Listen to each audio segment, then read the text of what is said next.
অস্থাবর সম্পদের ভিত্তিতে 2019 সালে উপজেলা পরিষদ নির্বাচনের তুলনায় সবচেয়ে বেশি অস্থাবর সম্পদ বেড়েছে গাইবান্ধার ফুলছড়ির চেয়ারম্যান পদপ্রার্থী জিএম সেলিম পারভেজের।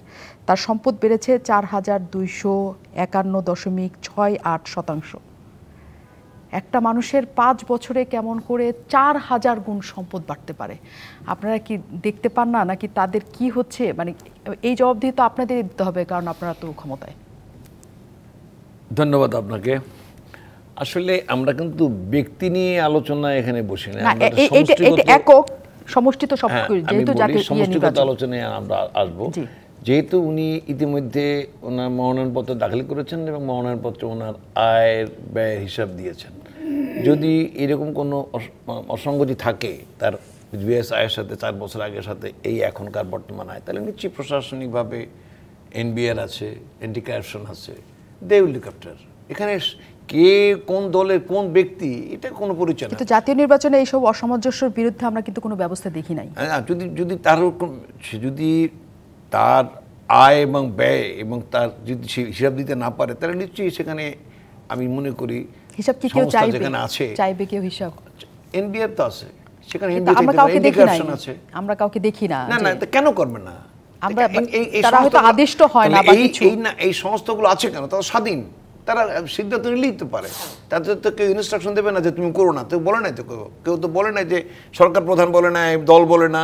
যদি কেউ ব্যক্তিগতভাবে কোনো অন্যায় করে থাকে, আমাদের প্রধানমন্ত্রী বলছেন যে রাষ্ট্রীয় ক্ষমতায় আমরা আছি, তার অর্থ এই নয় যে তুমি একত্র লুটপাট করবা। যদি কোনো আমি মন্ত্রী নমিনেশন দিলাম, আমি ক্যাবিনেটে একজন সুযোগ দিলাম, সেই ক্যাবিনেটের মন্ত্রী যদি সে নিজ দায়িত্বে অন্যায় করে, যদি অর্থ আত্মসাৎ করে, সেজন্য তো তার জন্য শাস্তির ব্যবস্থা থাকতেই পারে। সেখানে তো প্রধানমন্ত্রী বলে না যে তার শাস্তি দেওয়া যাবে না। 1, 2, 3 ঢাকায় জমি জিতে নিন 100% ক্যাশব্যাক সহ 20 কোটি টাকার পুরস্কার।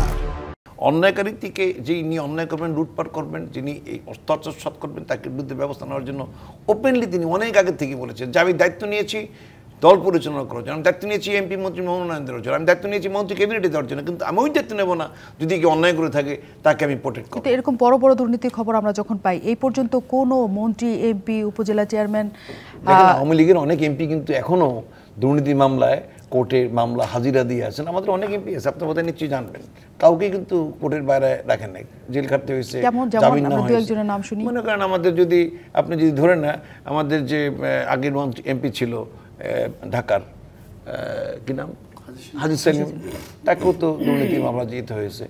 আমাদের মায়া চৌধুরী সাহেব, তারটা খারিজ করে দেওয়া হয়েছে, খারিজ করে দেওয়া হচ্ছে, কিন্তু খারিজ করে দেওয়া হয়েছে, এবং হাজি সেলিমকেও কিন্তু জামিন দেওয়া হয়েছে, তিনি বাইরে চিকিৎসা নিচ্ছেন, সকল কিছুই হচ্ছে, কিন্তু তার বাইরে কিন্তু আর কোনো উদাহরণ নাই। না, উদাহরণ এখন আপনি যদি না থাকে তাহলে, এবং সেই মামলাগুলি 111 আর সাবেক মন্ত্রী মায়ার মামলাও ছিল আগের, আপনার মানে কেউ এই সরকার থেকে কখনো করা হয়নি 111 মামলা সব।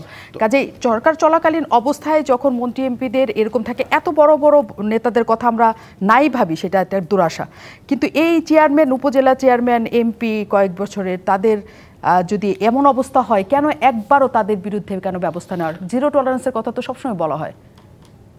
এখন আপনি যদি এইভাবে স্পেসিফিক যদি ওর বিরুদ্ধে কোনো অভিযোগ থাকে, নিশ্চয়ই আমরা সেখানে ঢালাওভাবে নাম সহ অভিযোগ সবসময় থাকে, অবশ্যই নাম সহ অভিযোগ আসছে, তাদের বিরুদ্ধে অবশ্যই ব্যবস্থা নিতে আমাদের সরকার তো প্রধান তো বলবে না যে তুমি ব্যবস্থা নিচ্ছ কেন। এখানে এনবিআর আছে, অ্যান্টি কারাপশন আছে, তার ব্যবস্থা নিচ্ছে না কেন? এই ফাইলটি থেকে তার ব্যবস্থা নিতে পারে। এই ফাইলই তো প্রমাণ করে যে সে অস্বচ্ছভাবে, বা যদি কোনো ডকুমেন্টের এভিডেন্স না থাকে, তাকে তো ছাত্রছাত্রী প্রশ্ন করতে পারে যে তুমি এত হাজার কোটি টাকার মালিক, এত টাকার মালিক কীভাবে হলো তুমি জানো, তো সেখানেই তার মনোনয়নপত্র বাতিল করার সুযোগ আছে। তো সেখানে তারা যদি সংস্থা যদি না করে, সেখান থেকে কিছু করার নাই।